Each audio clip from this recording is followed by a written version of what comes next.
If you're planning a trip to Niagara Falls, NiagaraParks.com is a great resource. It's here that you can find some great savings on attractions. They have a few options to choose from, and we're going to show you the one we chose and give you a preview of the attractions that are included. First, they have the Adventure Pass Classic, which is $59 Canadian, and it just doesn't offer enough for us. For that price, you get Journey Behind the Falls, Whitewater Walk, and the Niagara's Fury. This package also includes the WeGo Bus Pass, which is a great way to get around town. While Journey Behind the Falls and Whitewater Walk are great attractions, there are other attractions that we would rank higher. We would recommend to people who are visiting for just a couple days to pick a package that includes some of the top tier attractions. That's why we don't recommend this package. Their top package is the Adventure Pass Plus, which costs $99 Canadian and may be a little bit of overkill for a weekend getaway, as it includes some peripheral attractions. If you're there to experience the falls, like we were, then you may not be super interested in seeing everything that's included with this pass. You'll save 53% if you end up doing everything that's included though. Our pick, and the package we recommend, is the Niagara Falls Pass.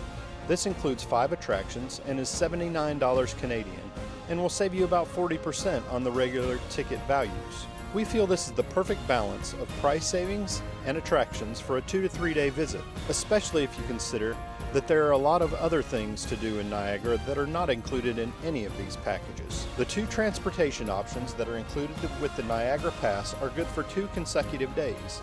We'll go ahead and start with the transportation options now before diving into the attractions. Both options are good for unlimited rides for 2 days, and the time starts when you scan your pass upon boarding for the first time.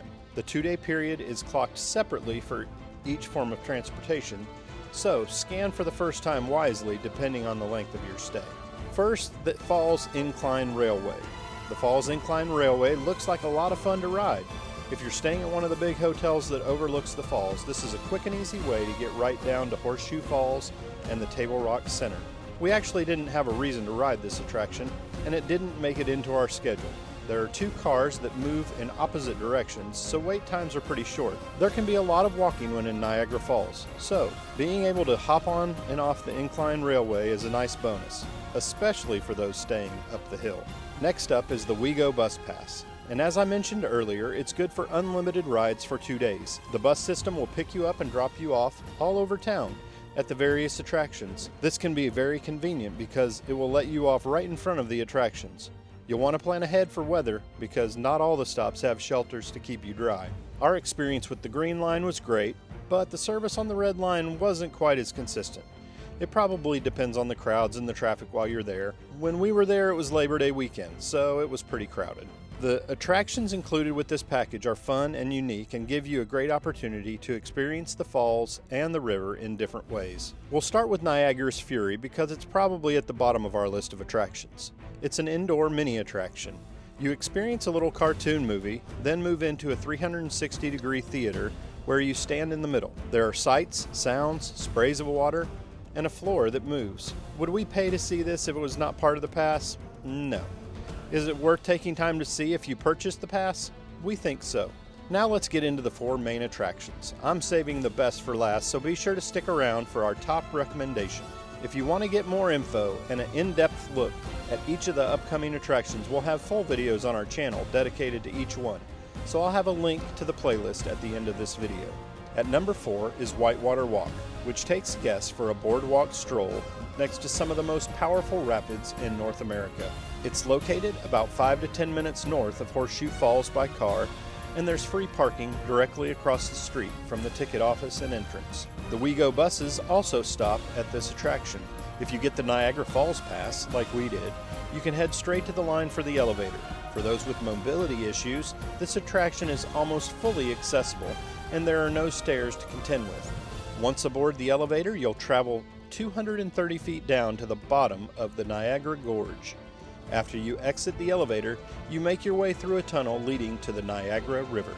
As you approach the tunnel exit, the full roar of the water hits you. At the first viewing platform, you'll come face to face with some of North America's largest standing waves. Rated Class 6, these rapids are too dangerous for swimming, kayaking, or boating. Even the famous Niagara jet boats that produce 30,000 pounds of thrust can't reach this far up the river. As you make your way down the boardwalk, you can enjoy the views of the rapids on one side and the cliffs of the gorge on the other. There are viewing platforms along the boardwalk that get you even closer to the action, so be sure to head down and check it out. As you continue your walk along the boardwalk, the path gradually slopes down toward the water. At the end of the quarter-mile walk, you reach the last viewing platform, which is right down at the water's edge and provides amazing views. We'll head back upriver to the Table Rock Center for our third favorite attraction on this list. This is where you'll find the entrance to Journey Behind the Falls. If you have the Niagara Falls Pass, you can skip the ticket windows and head straight downstairs to start your journey. With this experience, you can feel the rumble and the power of the falls as you walk down the tunnels toward the outlooks and the platforms. It's cold and noisy and a real sensory overload. We recommend going to the portal first to get a view from behind the falls. There are 2 viewing portals and the experience is the same at both, so you won't miss out on anything if you only go to one of the 2 viewing areas. It's a short walk from the elevators to the outdoor observation platform. For those with concerns about accessibility, you'll be able to experience everything except the lower outdoor platform. Be sure to wear your poncho before stepping out onto the outdoor platforms because you are going to get wet.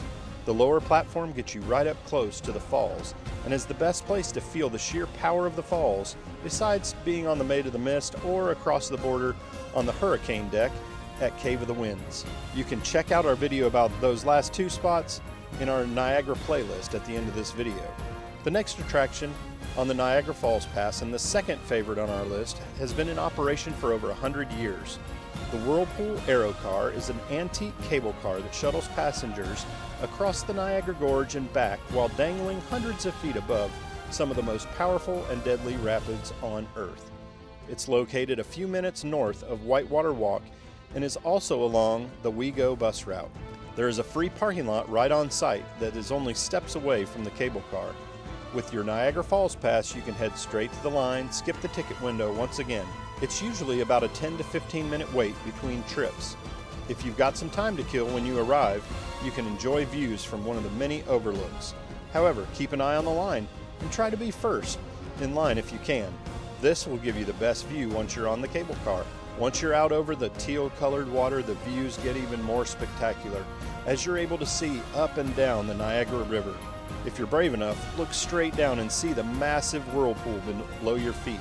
While it looks like you're crossing the gorge to the US side, you're actually crossing the border twice between 2 points on the Canadian side. The power station and the tunnel is the newest attraction in Niagara Falls and easily ranks as our favorite thing to do on the Niagara Falls Pass. From the beautiful setting to the immense size and of course the incredible tunnels and the views, this attraction was a pleasant surprise. We recommend this one as a must-do on your list. In operation for 100 years, starting in 1905, this was the first major power plant on the Canadian side of the river to convert the powerful whitewater of the falls into electricity. As you explore the museum, you'll find fascinating history and stories from this power station that's over 100 years old.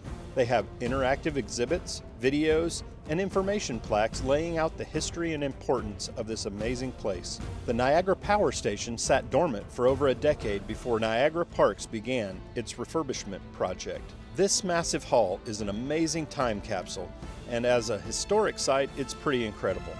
The museum alone would be a great attraction, but there's even more to discover here.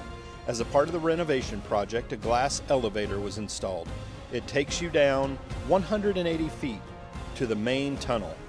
As you descend deeper and deeper into the earth, you get a chance to see some of the inner workings of the power plant. As the elevator doors open, you immediately feel the cold, damp air hit you as you look down the seemingly endless tunnel. At almost half a mile long, walking deeper and deeper into this tunnel was such a fun experience. When you learn how it was built, it becomes even more impressive. Originally used as the exit point for the massive amount of water that traveled through the power turbines up above, it now provides a walking path and access to the Niagara River and amazing views of the Canadian and American falls. Lined with 18 inches of concrete and 4 layers of red brick, the tunnel stands 26 feet tall, 20 feet wide, and 2,200 feet long. As you approach the end of the tunnel, you catch your first glimpse of the massive steel doors that opened to the viewing platform and the American Falls on the other side of the river. Ponchos are available at the end of the tunnel, but weren't needed the day we were there. You may get misted depending on the direction of the wind. We would suggest hanging out here and enjoying the views a little more comfortably than at Journey Behind the Falls, where you get soaked. That was the Niagara Falls Pass. From our perspective, this is a great way to see much of what the falls have to offer and save 40% while you're doing it. Check out this playlist to see in-depth videos about each of the attractions. Hope you enjoyed this video and thanks for watching. We'll see you next time.